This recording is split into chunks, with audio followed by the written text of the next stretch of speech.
menjadikan buku ini cocok dibaca oleh pembaca dari berbagai latar belakang, baik teknis maupun non-teknis.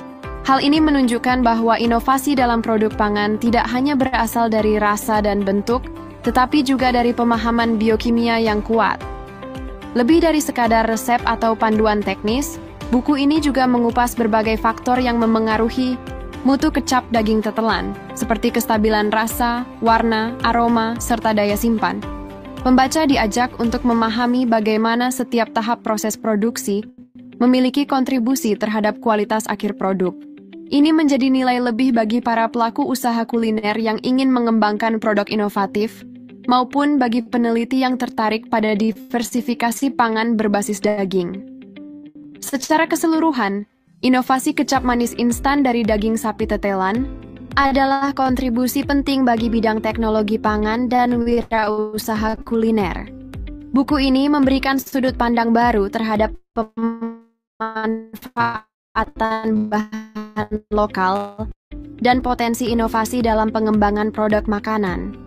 Bacaan ini sangat direkomendasikan bagi pelaku industri makanan, mahasiswa teknologi pangan, serta siapapun yang ingin terlibat dalam menciptakan produk pangan kreatif yang berbasis ilmiah dan bernilai ekonomi. Anda bisa mendapatkan buku ini di www.buku.asia atau melalui marketplace kami di Shopee, Tokopedia, dan TikTok Shop dengan link yang sudah dicantumkan. Selalu support channel kami dengan like dan subscribe, serta share ke orang sekitar Anda. Halo Sobat Literasi, selamat datang di kanal resmi Angkasa Media Literasi, tempat di mana buku bukan sekadar tumpukan halaman, tapi jendela yang membuka cakrawala. Masa pasca melahirkan merupakan periode yang sangat penting dan menentukan bagi kesehatan jangka panjang ibu dan bayi. Setelah melewati proses persalinan yang melelahkan secara fisik maupun emosional, seorang ibu dihadapkan pada berbagai tantangan baru, mulai dari pemulihan tubuh, perubahan hormonal, tanggung jawab merawat bayi, hingga penyesuaian terhadap peran sebagai ibu. Salah satu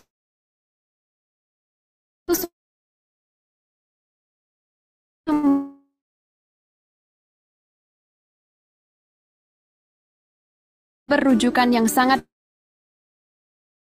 direkomendasikan untuk memahami topik ini secara mendalam adalah buku berjudul Panduan Praktis Perawatan Pasca Melahirkan, Kesehatan, Nutrisi, dan Dukungan Emosional, karya Eugenia Carvalho Araujo Meriana, Barreto Amaral, Dr. Celsia Suave Barreto Guterres, dan Dr. Avelino Guterres Correa.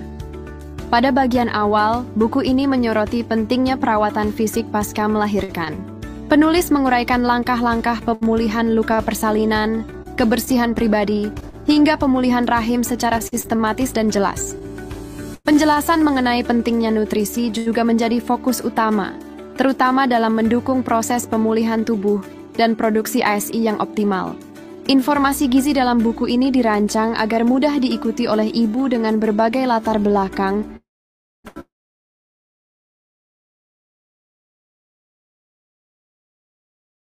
tanpa membuat mereka merasa terbebani.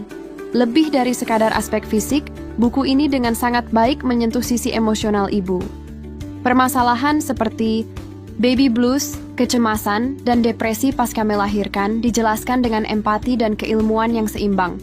Tidak hanya mengenali gejala, pembaca juga diajak memahami cara penanganannya, serta pentingnya dukungan pasangan dan lingkungan sosial.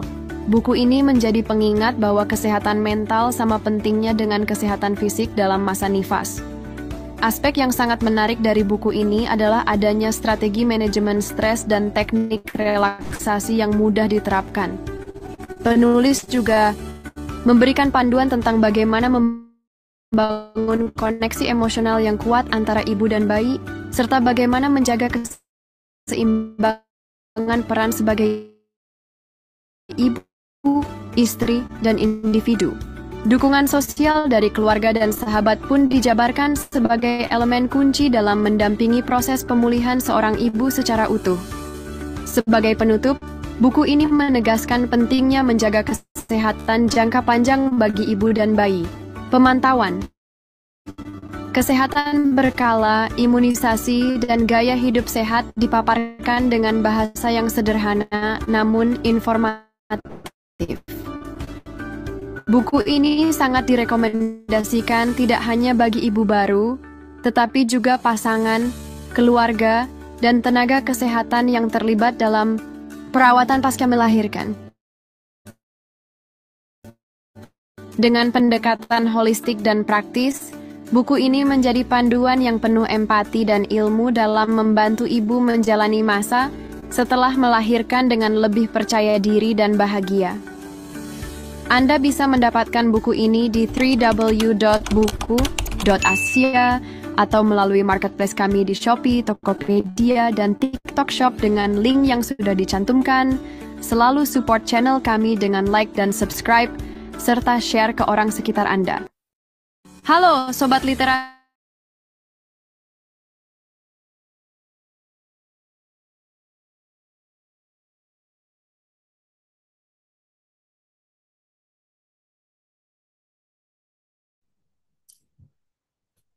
Bismillahirrahmanirrahim. Assalamualaikum warahmatullahi wabarakatuh. Selamat pagi kepada seluruh audien dan terutama narasumber hebat kita pada pagi hari ini. Selamat pagi, Bapak.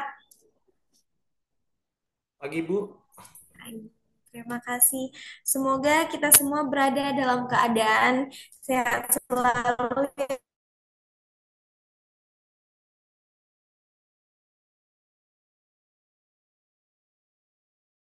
Hari ini membuka acara webinar kita yang sangat luar biasa, memotivasi terutama untuk yang masih gunda-gulana nih Pak di Provinsi Riau nih, terutama banyak sekali honorer yang diberhentikan. Jadi untuk judul pada pagi hari ini sangat-sangat menarik dan kebetulan juga ada beberapa teman kita honorer yang bergabung sebagai audiens pada pagi hari ini.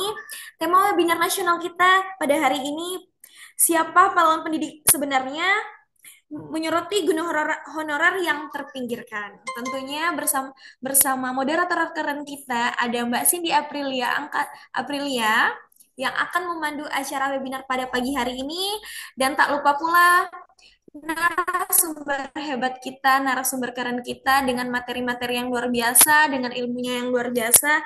Ada Bapak Sumario SPDGR. Selamat pagi, Bapak. pagi Bu. Selamat pagi, Pak. Ya, semoga acara pada pagi hari ini dapat membuka wawasan kita semua, membuka hati kita semua, memberikan ilmu yang bermanfaat. Dengan itu, saya membuka acara webinar ini dan akan saya lanjutkan kepada moderator kita, kepada Mbak Cindy untuk memulai acara. Dipersilakan. Baik, terima kasih kepada Mbak Augi Tania Putri. Izin saya ambil alih. Sebelumnya, perkenalkan nama saya Cindy Aprilia Faiza. Di sini saya sebagai moderator yang akan memandu Bapak Ibu selama kegiatan webinar kita berlangsung. Sebelum itu, izinkan saya membacakan pantun terlebih dahulu. Mendapatkan daun si Anadara di bawah sarang burung tempua. Salam santun pembuka bicara, selamat datang untuk kita semua. Assalamualaikum warahmatullahi wabarakatuh. Waalaikumsalam warahmatullahi wabarakatuh.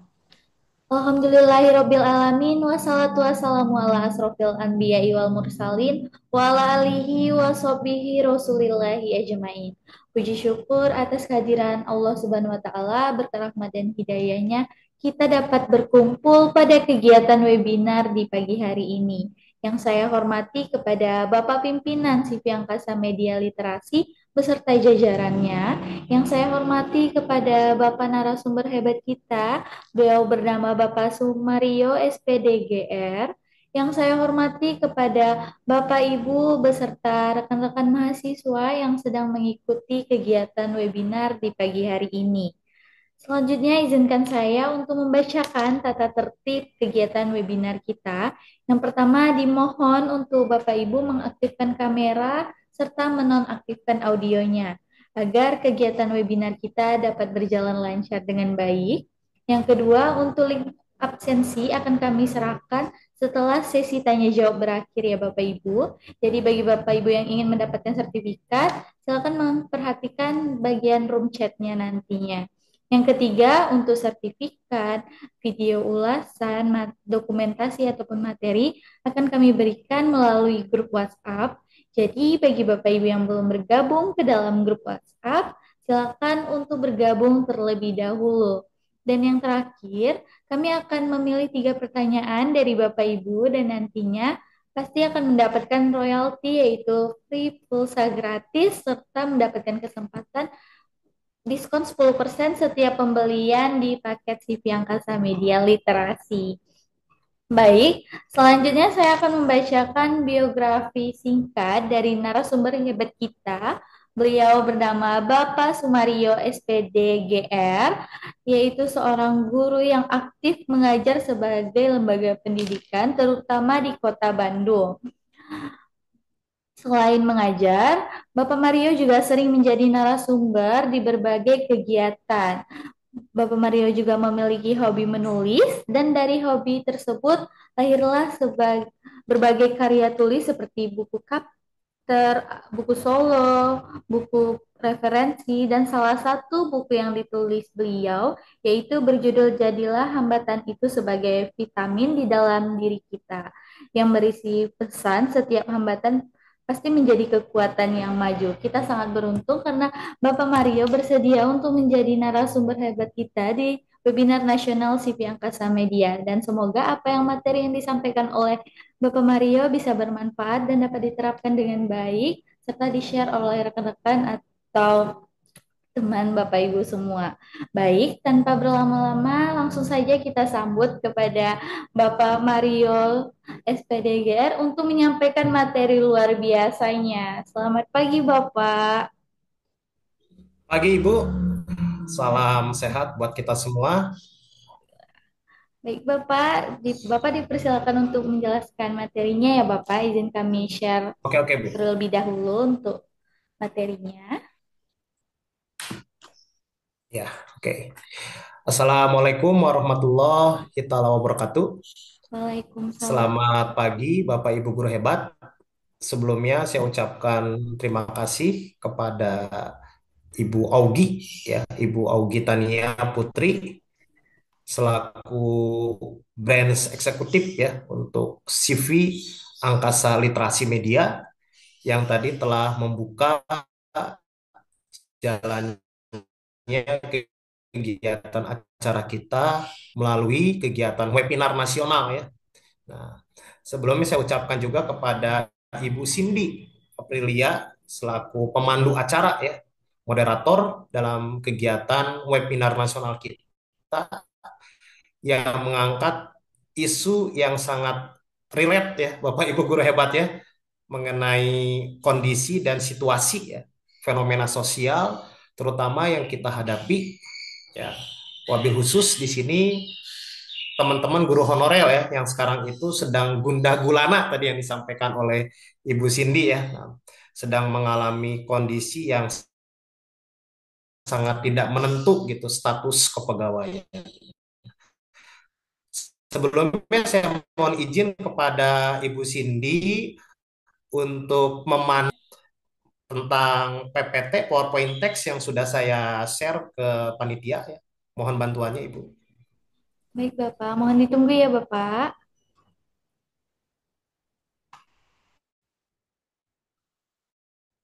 Ya, oke.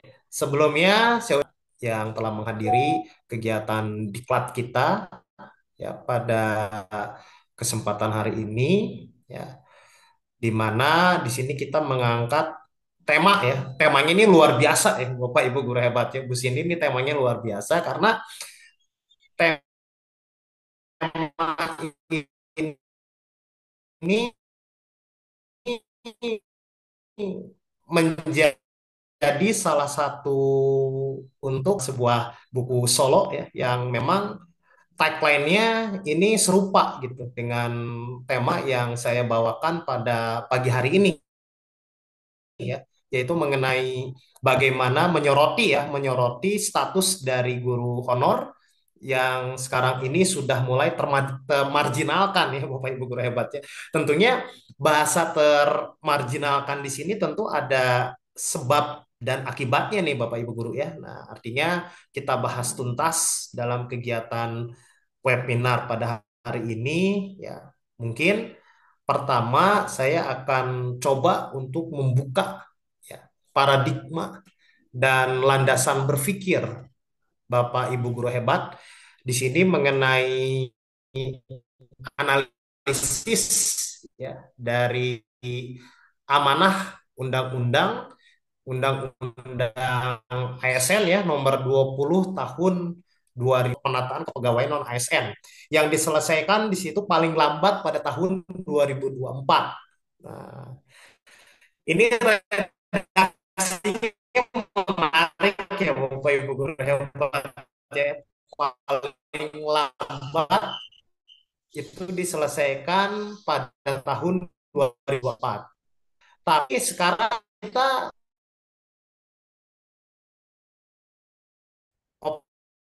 optimalisasi ya, ataukah mungkin janji dari amanah undang-undang tersebut, nah itu tidak dilakukan oleh pemerintah.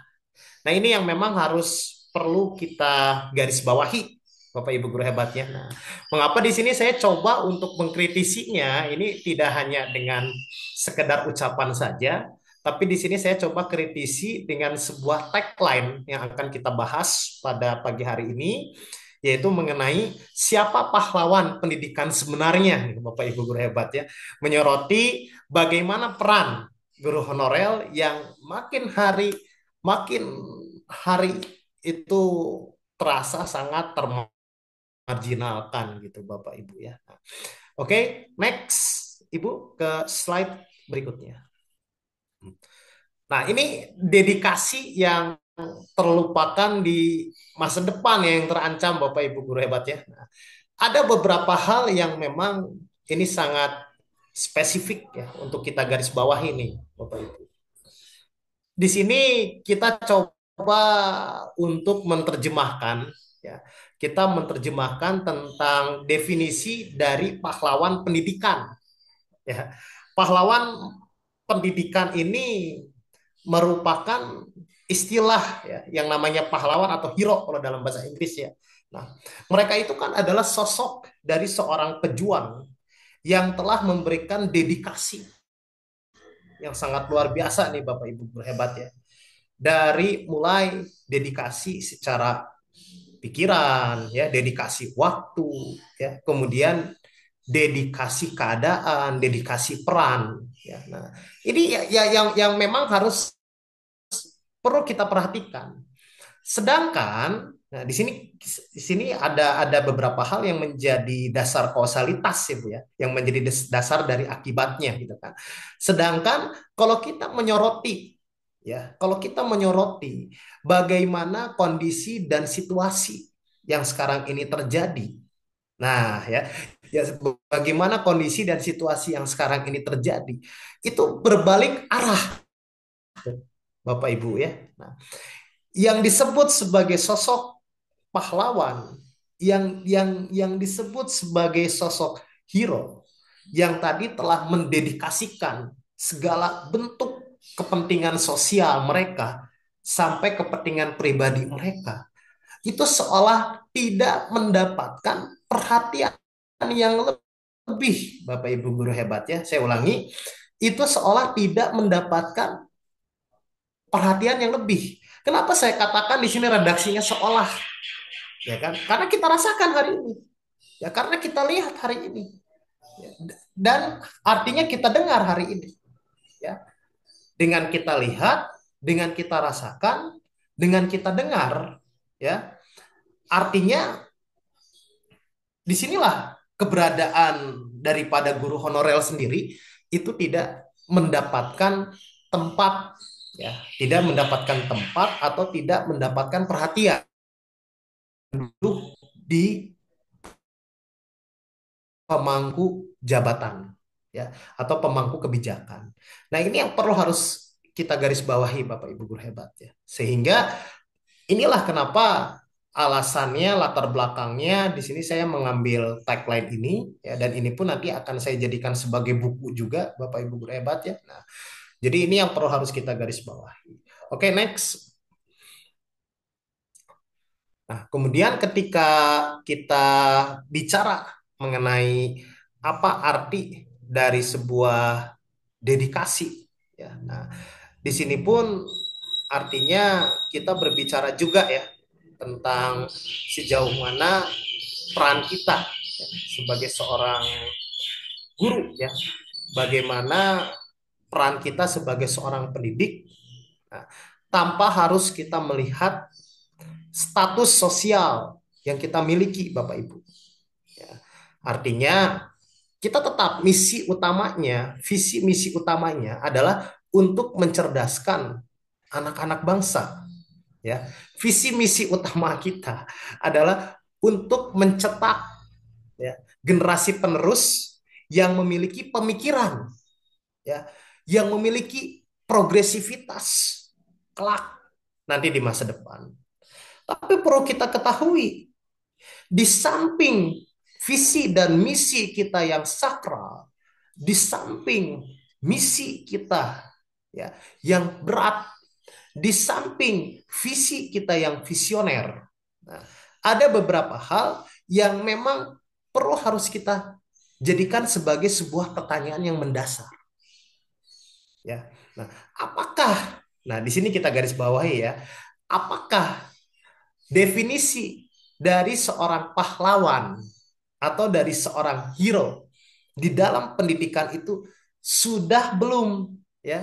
Artinya kita apa kita cerna gitu ya dengan hati dan perasaan kita. Ya, kenapa saya katakan seperti itu? Sudahkah kita cerna dengan hati dan perasaan kita? Bukan berarti kita tidak tahu tentang arti dari pahlawan. Tapi secara logika, artinya kita pahami bahwa ketika kita bicara tentang yang namanya pahlawan, pahlawan itu kan berarti apakah tanpa tanda jasa atau dengan jasa. Nah, itu perlu digarisbawahi Bapak Ibu guru hebat ya.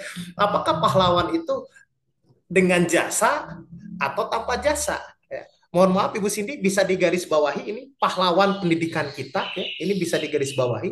Pahlawan pendidikan kita ini apakah dengan jasa ya? Nah, ini nih, ini sesuatu yang memang menarik ya untuk kita diskusikan pada pagi hari ini. Jasa atau tidak. Nah, ini yang perlu harus kita pahami Bapak Ibu ya. Ketika kita harus memikirkan ya bagaimana cara mengubah karakter ya anak bangsa, bagaimana kita cara untuk mengubah ya pemikiran mereka, bagaimana caranya kita untuk mengubah ya peradaban. Tapi kadangkala, nah, ketika kita berbicara tentang kebutuhan diri sendiri, itu selalu bertolak belakang, Bapak Ibu guru hebat ya, dengan perjuangan yang kita lakukan. Sehingga ada sebuah narasi, Ibu. Ada sebuah narasi yang seolah terbentuk, Bapak ya. Ada sebuah narasi yang seolah terbentuk. Dan narasi itu menghindari apa yang menjadi konsekuensi logis sebagai sosok dari seorang pahlawan itu esensialnya bagaimana. Contoh gini, ya ketika kita mengeluh menjadi guru ya dengan gaji yang kecil, ketika kita mengeluh jadi guru honor dengan status kepegawaian yang kurang jelas. Nah, tapi kadangkala kita selalu dipatahkan oleh sebuah narasi yang membuat kita tuh merasa bahwa seolah-olah narasi itu ya mendelet apa yang menjadi motivasi dan semangat kita untuk berjuang ya. Misalkan contoh ya, sederhananya begini Bapak Ibu guru hebat ya. Nah, misalkan ada sebuah narasi yang membuat kita tuh merasa oh iya benar, kita menerima gitu. Padahal kalau kita analisa kembali narasi itu sebetulnya kalau kita pikirkan dengan logika, nah itu tidak masuk akal dan hanya terjadi di kita itu Bapak Ibu. Ya. Narasinya misalkan seperti ini. Kalau nggak mau, kalau misalkan mau kaya, jangan jadi guru, ya kan?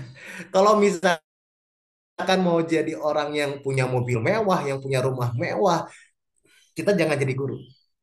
Narasi itu tuh yang harus kita ubah, Bapak Ibu guru hebat ya. Narasi itu harus kita ubah. Sekarang apa kabar dengan negara tetangga kita seperti Malaysia? Apa kabar dengan negara tetangga kita seperti Brunei Darussalam? Malaysia dengan kita itu perbatasannya nggak terlalu jauh ya Bu Sindi ya. Artinya itu dekat banget dengan kita gitu. Itu kan negara tetangga. Tapi coba teman-teman, Bapak Ibu guru hebat, lihat bagaimana sistem kesejahteraan guru di sana. Nggak ada tuh narasi yang seolah-olah dibuat kalau misalkan mau jadi kaya jangan jadi guru. Itu kan cuma ada di negara kita Bapak Ibu guru hebat ya. Bagaimana di Finland, bagaimana di Malaysia, bagaimana di Korea, atau misalkan nggak usah jauh-jauh lah, bagaimana di negara-negara tetangga Asia Tenggara aja. Kita jangan ambil sampelnya di Jepang, kita jangan ambil sampelnya di Finland, kita jangan ambil sampelnya di Inggris, kita ambil sampelnya dulu di Malaysia. Bagaimana? Ada nggak narasi seperti itu? Ya. Teman saya di Singapura juga di Malaysia itu gaji guru itu bisa kisaran lebih dari $35 Bapak Ibu. Dan di sana hebatnya tidak ada yang namanya stratifikasi sosial. Tidak ada guru honor, tidak ada guru ASN, tidak ada guru P3K, tapi dengan proses penggajian dan upah yang sama. Nah, sedangkan di kita hanya profesi guru aja yang dikebiri, Bapak Ibu guru hebat ya. Sehingga timbul sebuah narasi yang mengatakan bahwasannya kalau Anda mau jadi kaya atau Anda mau jadi orang sukses jangan jadi guru. Itu kan narasi yang salah, Bapak Ibu. Narasi itu yang harus dipatahkan dan itu hanya terjadi di negeri Konoha ya, Bapak Ibu guru hebatnya. Nah, itu. Ini yang memang harus perlu kita pahami. Oke, next. Selain artinya kita berbicara mengenai bagaimana esensi dari sebuah pahlawan, sekarang kita coba kilas balik, ya. Kita lihat realitas di balik layar tentang keadaan guru honorer, terutama di negara kita. Yang mana status kepegawaian mereka itu nggak jelas, Bapak Ibu guru hebat ya. Itu yang menjadi yang menjadi masukan nih buat regulasi pemerintahan kita ke depannya. Dari mulai perekrutan, ya, dari mulai penggajian, ya, kemudian dari mulai pemberian tunjangan. Itu yang memang perlu harus kita perbaiki, Bapak Ibu. Ya. Kenapa di kita itu status yang namanya pendidik atau guru itu seolah-olah selalu dikotak-kotakan, Bapak Ibu. Dan yang perlu harus kita pahami. Misalkan, ya, contoh, kita ambil contoh sederhana, ya, dari mulai guru honorer. Pemerintah itu seharusnya di dalam amanah regulasi, ya, di dalam sebuah regulasi atau aturan, ya, terutama tentang sistem penggajian atau memfungsikan yang namanya biaya operasional sekolah. Ya, ada narasi di situ yang membuat saya itu merasa tercengang nih Bu Cindy ya, Bapak Ibu guru hebat ya. Narasinya itu ya berbunyi, saya tidak melampirkan narasi ini ya, narasi ini di PowerPoint text ya, tapi nanti saya melampirkan narasi ini di buku yang nanti akan saya buat Bapak Ibu ya, berdasarkan dengan judul yang saya bahas di dalam webinar ini. Dan insya Allah saya nanti membuat judulnya juga bersama penerbit CV Media Angkasa ya, insya Allah ya. Nanti kita kolaborasi di penerbitan buku. Nah, jadi ini di sini ada sebuah narasi yang membuat saya itu tercengang, Bapak Ibu. Narasinya itu dana BOS hanya boleh dipergunakan, ya, hanya boleh dipergunakan, ya, bagi guru yang tidak mendapatkan tunjangan sertifikasi. Ini kan aneh. Ya, coba Bu Cindy dan Bapak Ibu guru, menurut Bapak Ibu guru bagaimana? Ya, dana BOS hanya boleh digunakan untuk guru yang memang tidak menerima tunjangan sertifikasi. Ya, jadi kalau guru yang sudah menerima tunjangan sertifikasi itu dia tidak berhak lagi untuk menerima dana BOS. Ya, dan dia nggak digaji lewat dana BOS, Bu Cindy. Ya, dan lebih parahnya lagi ketika mereka digaji dengan dana BOS untuk menutupi biaya keseharian mereka dari mulai transportasi, dari mulai logistik dan lain-lain. Ya, ketika sertifikasi cair per 3 bulan, nah itu harus digantikan lagi, Bu Cindy. Bapak Ibu guru hebat ya. Itu harus digantikan lagi gitu kan dari tunjangan sertifikasi yang kita peroleh. Ini kan lucu gitu. Ya. Tapi ketika kita melihat statement dari Menteri Pendidikan kita, nah ini jelas beda gitu kan. Yang kita rasakan di daerah, yang kita rasakan di daerah-daerah atau di provinsi-provinsi pelosok ya. Ini beda Bu dengan apa dengan statement yang disampaikan oleh menteri. Yang katanya menteri itu dia berbicara bahwa akan menaikkan gaji guru menjadi 2 juta ya. Nah, artinya kalau misalkan gaji guru ditaikkan 2 juta, tapi kalau misalkan guru itu dapat per 3 bulannya dengan jumlah angka nominal 6 juta, dan 6 juta pun kita masih dipotong pajak, Bu. Ya, dipotong pajak dan kita dapatnya itu enggak 6 juta, tapi kita dapat dengan kisaran 5.700.000. Dan di situ dengan catatan artinya itu di luar dari gaji kita kan, itu kata Menteri Pendidikan ya. Tapi di daerah itu beda lagi ya. Masih menggunakan aturan atau kebijakan yang muncul di tahun 2021 atau 2022 itu. Nah, regulasinya yang katanya kita sebagai guru honorer itu tidak berhak untuk menerima gaji yang digaji oleh bos ya dengan alibi pemerintahan daerah mengatakan bahwa bos dengan sertifikasi itu sama-sama dari pemerintah tunjangannya. Nah, sekarang kalau kita mohon maaf, kalau kita melihat teman-teman kita yang artinya sudah status kepegawaiannya sudah jelas ya, katakanlah seperti sudah ASN dan P3K, kan gaji mereka juga sama-sama dari pemerintah. Cuman bedanya mungkin kalau P3K itu dari pemerintah daerah kan. Kalau ASN itu digaji dari pemerintah pusat. Mereka dapat tunjangan sertifikasi dari pemerintah. Kenapa kita tidak seperti itu? Ini kan logika Bapak Ibu guru hebat ya. Anak kecil juga di sini bisa paham gitu.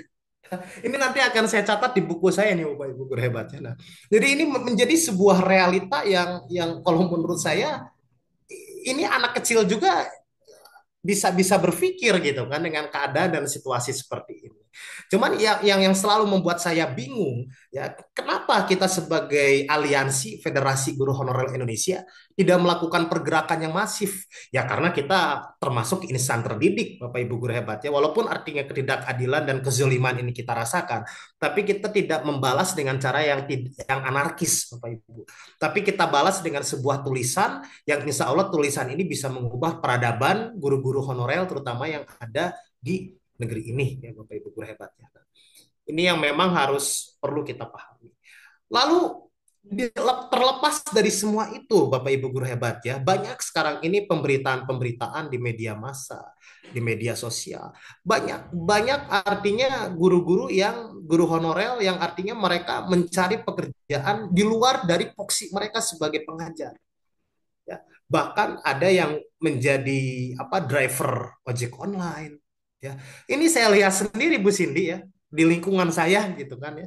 Ada beberapa teman saya yang honorer itu seperti itu, mereka mengais rezeki di samping mereka mengajar Bapak Ibu guru hebat ya. Nah, karena ini yang memang harus perlu kita perhatikan ya sebagai pemangku kebijakan. Nah, kita harus melihat juga bagaimana apa nasib dari teman-teman honorer, terutama yang artinya mereka mendapatkan kesejahteraan yang jauh ya dari pengeluaran mereka sehari-hari gitu kan. Saya garis bawahi sekali lagi Bapak Ibu ya, yang jauh dari pengeluaran mereka sehari-hari. Nah, ini kata-kata ini nih yang perlu harus kita garis bawahi. Sedangkan ya apa kita mempunyai sebuah visi dan misi sakral yang tadi saya sampaikan di slide sebelumnya untuk mendidik ya dan mencetak generasi bangsa yang memiliki pemikiran dan memiliki tujuan ya untuk menjadi generasi emas di tahun 2045. Sedangkan kita kesejahteraan gurunya juga seperti ini Bu Cindy ya. Jadi jangan salahkan kami di lapangan gitu kan. Kalau bagi kami guru honorer yang punya sampingan ya artinya di tempat-tempat yang lain mungkin kita tidak terlalu berpikir keras ya mengenai kebutuhan dapur. Tapi kalau misalkan bagi guru-guru honorer yang tidak punya kesempatan untuk berkarir di tempat yang lain, tentunya ini menjadi sesuatu yang membuat mereka itu merasa bahwa dilematika itu pasti mereka pikirkan, Bu Cindy. Ya. Nah, jadi inilah yang membuat mereka itu merasa tidak konsen ketika mendidik, ketika membimbing. Sekarang yang terjadi apa? banyak guru yang dikriminalisasikan, dan kebanyakan yang dikriminalisasikan itu, mohon maaf, dominannya Bapak Ibu, saya tidak mengkultuskan semua ya, tapi dominannya itu adalah guru-guru yang honor. Itu yang banyak dikriminalisasi itu adalah guru-guru honor. Ya, nah, oke, next. Nah, oke. Dan di sini potret kemarginalan, tantangan guru honorer ya, yang perlu harus kita pahami Bapak Ibu. Ini di garis bawah ini menarik ya Bu Cindy ya. Di sini menerima upah sebesar 300.000 rupiah Bu. Bahkan sekarang ini ada kebijakan baru nih dari anggaran BOS yang katanya dipotong menjadi 20%. Jadi bagi bagi sekolah sekolah negeri ya yang menerima honor, yang memang awalnya mereka menerima per pertemuan itu dihitung 50.000, misalkan mereka harus mengajar dengan angka dengan net 50.000, itu misalkan mereka harus mengajar jumlah jam itu 30 jam ya dalam waktu seminggu. Di situ berarti mereka mendapatkan gaji 1.500.000, ketika dipotong 20% dari kebijakan yang baru yang sekarang, berarti gaji mereka menjadi 600 dan 500.000 itu per bulan. Ibu hebat. Ini fantastis ya. Artinya sampai-sampai orang di luar dari negara kita itu ketawa ketika melihat gaji guru di negara kita itu 500 600. Ini ini apaan gitu Bapak Ibu guru hebatnya? Bukan bukan berarti kita tidak mensyukuri, bukan. Bukan. Nah, sehingga di kita itu muncul narasi seperti ini. Ya udah, kalau misalkan mau jadi gede, mau mau ada gaji gede mah coba aja jadi karyawan. Ya udah, kalau misalkan gaji gede itu ya udah aja jadi wirausaha. Itu hanya terjadi di Indonesia, Bapak Ibu guru hebat. Hanya terjadi di kita. Coba lihat di Malaysia. Coba lihat di negara-negara luar. Kayak gitu nggak narasinya? Gitu kan? Bahkan di Finlandia, untuk menjadi seorang guru itu membutuhkan proses yang tidak gampang Bapak Ibu. Ya. Orang yang prestasi itu, orang yang berprestasi atau orang yang pintar itu, ya, sulit untuk menjadi guru karena seleksinya itu luar biasa di negara-negara luar itu ya. Tapi kalau kalau di kita kan banyak perguruan tinggi yang membuka jurusan keguruan ya. Banyak fakultas-fakultas yang mendirikan prodi pendidikan gitu kan. Nah, ini suatu potret bahwasannya memang di kita tuh besar pasak daripada tiang Bapak Ibu guru hebatnya. Jumlah lulusan itu banyak ya, jumlah lulusan itu banyak nih tiap tahunnya ya, yang bergelar SPD itu ya. Tapi yang berkualitasnya itu rendah. Kenapa? Karena terbalik dengan kesejahteraan. Seharusnya pemerintah itu kalau misalkan tiap tahunnya itu banyak lulusan, seimbangin dong. Ada dong pemerataan. Ya, Bapak Ibu guru ya, ada dong pemerataan dengan penghasilannya juga. Jangan di sini artinya menerima membuka seluruh fakultas pendidikan tapi tidak seimbang dengan sejahteraannya. Nah, apalagi sekarang guru itu mudah ya untuk mendapatkan status sertifikasi, itu mudah, Bu Cindy ya. Sertifikasi itu mudah. Tapi coba artinya kita kembali telaah ya prosedur untuk mendapatkan sertifikasi guru itu seharusnya seperti apa gitu kan. Nah, ini yang memang harus artinya perlu kita pahami. Sehingga sehingga sehingga seperti ini Bapak Ibu ya. Sehingga seperti ini. Yang ada sekarang ini, sertifikasi seolah-olah tidak menjadi bentuk pengakuan secara resmi bahwa bahwasanya guru itu kompetensi. Ya misalkan contoh seperti ini, guru honor yang sudah tersertifikasi karena dia sudah tidak terima gaji BOS ya. Kalau yang di negeri ya, kalau yang di yayasan tergantung juga yayasannya nih Bapak Ibu ya. Kalau yang di yayasan biasanya yang sudah sertifikasi dan menerima upah. Nah, itu dipotong juga, itu tergantung yayasan ya. Tapi kalau untuk yayasan yang bonafit itu biasanya nggak dipotong. Ya, nah tapi itu tergantung dari yayasan lagi. Sehingga apa yang terjadi Bu? Ada sekolah yang grade-nya tinggi, ada sekolah yang grade-nya rendah, ada sekolah yang grade-nya menengah, karena kesejahteraan. Ya nggak? Coba kita pikir dengan logika. Karena kesejahteraan, kita tidak bisa menyalahkan gurunya secara utuh, tidak bisa. Kenapa di luar negeri sekolahan itu rapih, tertata semua gitu kan? Karena kesejahteraannya ditunjang, Bapak Ibu. Kejelasan kepegawaiannya ada. Nah, coba kalau kita ya mau perbaikan data di pingpong ya Bu Cindy ya, mau perbaikan visual base dilempar sana sini gitu kan. Nah, jadi ini yang perlu harus artinya kita pahami. Nah, lalu yang kedua saya coba untuk mengangkat isu status dari jaminan kerja yang tadi sempat saya spill ya. Nah, ketidakpastian itu yang menjadi tuntutan bagi teman-teman kita yang sampai hari ini R2 R3 itu belum diangkat kejelasannya. Apakah mereka akan diangkat menjadi penuh waktu ataukah mereka akan diangkat menjadi paruh waktu? Kan sampai sekarang ini kita masih menunggu. Dan lucunya, yang tahap satu saja itu belum selesai, ya. Tapi ini sudah ada kan lagi tahap kedua, gitu kan. Nah, lucunya guru yang tidak terdaftar di database BKN yang statusnya ada di Dapodik dan sudah mengajar selama 2 tahun ya tanpa kurang 2 tahun lebih berturut-turut ya. Nah itu kan belum terdaftar di BKN. Tapi kalau misalkan nilai mereka itu ranking mereka itu tinggi ya, nah itu mereka langsung diangkat dan langsung lulus gitu Bu. Bagaimana dengan yang sudah terdaftar di BKN 10 tahun, yang sudah mengabdi honor 15 tahun, tapi sampai hari ini sampai detik ini belum bisa menemukan kejelasan yang pasti dari pemerintah. Nah, ini yang perlu harus kita pahami Bapak Ibu guru hebat ya. Nah, oke, next. Nah, dan ketiga, beban kerja berlebihan Bapak Ibu. Ya. Ini kadang saya ngiris ngelihatnya, Bu Cindy ya. Nah, di daerah kami ya sempat ada kebijakan efisiensi anggaran. Nah, efisiensi anggaran itu kenapa sih harus ditunjukkan kepada kita yang honor dengan alasan ya kemarin ini kan di beberapa sekolah ya di tempat kami mengajar ya nah itu mengadakan yang namanya penilaian sumatif akhir jenjang. Nah ya ada beberapa hal yang memang harus perlu digarisbawahi di sini Bapak Ibu guru hebat ya. Ada tadi yang disampaikan oleh Ibu Hogi bahwa di Riau sendiri sudah ada proses pemberhentian ya beberapa guru honor gitu kan dengan apa alasan efisiensi anggaran.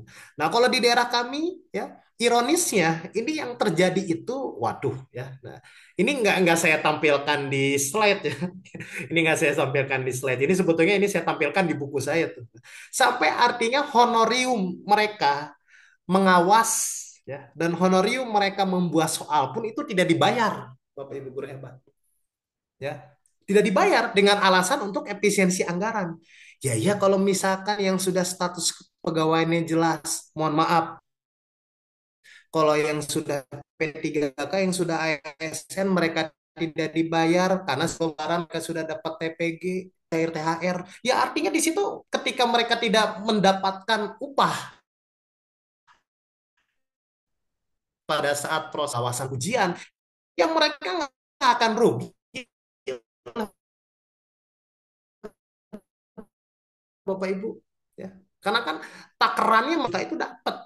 Nah sedangkan teman-teman kita di honor yang lapangan uang 50.000 uang 100.000 itu berarti Bapak Ibu guru hebat ya buat teman-teman kita apalagi teman-teman kita yang punya anak banyak yang punya keluarga yang menjadi tulang punggung keluarga atau generasi sandwich itu yang namanya uang 100.000 atau uang 50.000 itu berarti Bapak Ibu ya.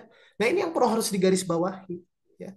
Makanya saya coba untuk mengadakan komunikasi ya, mengadakan audiensi. Nah, saya nggak takut Bapak Ibu guru hebat ya. Walaupun status saya sekarang ini lagi menunggu SK, bentar lagi diangkat P3K. Saya nggak takut ya, meskipun nanti saya sudah P3K atau saya sudah jadi ASN, tapi saya tetap artinya berada di tengah-tengah teman-teman guru-guru honor gitu. Saya nggak mau artinya hari ini kita membela honor, tapi ketika nanti kita diangkat menjadi ASN dan P3K, kita masuk ke dalam golongan feodalisme. Saya nggak mau seperti itu, Bapak Ibu guru hebat. Makanya artinya tetap kita perjuangkan yang namanya perjuangan dan aspirasi dari rekan-rekan kita yang bisa notabene-nya itu ya masih dizolimi gitu kan oleh sistem dan regulasi.